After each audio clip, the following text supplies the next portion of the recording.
1-1.5 বছর আগে থেকেই শুরু করেছে, আপনি আর টিকিট পাবেন না, আপনি আর টিকিট পাবেন না। আমি কি বালি চুরি করি, মাটি চুরি করি, সবুজ দ্বীপের গাছ কেটে বিক্রি করি, রেশনের মাল পাচার করি, গরু পাচার করি, গাঁজার ঠেক থেকে পয়সা নিই? আমি কি কোনো অন্যায় কাজের সঙ্গে যুক্ত? তাহলে আমাকে দল টিকিট দেবে না কেন? কি আমার অপরাধ? আমি তো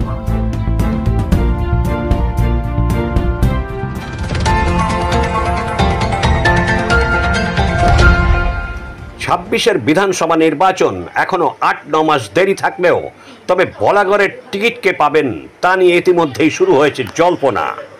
বছর দেড়েক আগে থেকেই দলের লোকেরাই বলাগড়ের তৃণমূল বিধায়ক মনোরঞ্জন ব্যাপারীকে বলে আসছেন এবার আর আপনি টিকিট পাবেন না। আর এতেই বেজায় চটেছেন মনোরঞ্জন বাবু। তাহলে সত্যি কি তিনি টিকিট পাচ্ছেন না? আসুন এবারে তাহলে শোনা যাক তার কথা। কিছু লোক এই বলাগড় থেকে 1-1.5 বছর আগে থেকেই শুরু করেছে, আপনি আর টিকিট পাবেন না, আপনি আর টিকিট পাবেন না। আমি কেন টিকিট পাবো না? আমি কি কোনো অন্যায় কাজের সঙ্গে যুক্ত?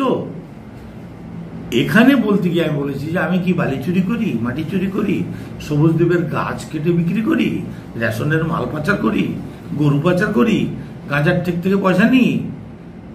তাহলে আমাকে দল টিকিট দেবে না কেন? কি আমার অপরাধ? আমি তো মানুষকে পরিষেবা দিই।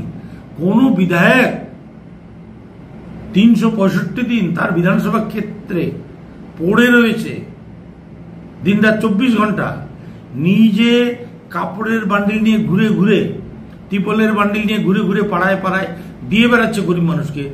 আছে কোনো রেকর্ড? তা আমি এই কাজগুলো করার জন্য আমাকে দল টিকিট দেবে না?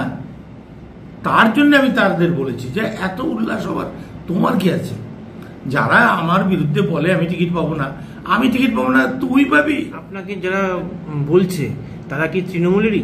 একদম তৃণমূলেরই একটা গোষ্ঠী।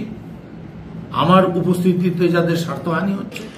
তাপস চক্রবর্তীর রিপোর্ট, এখন দিনকাল নিউজ, কলকাতা।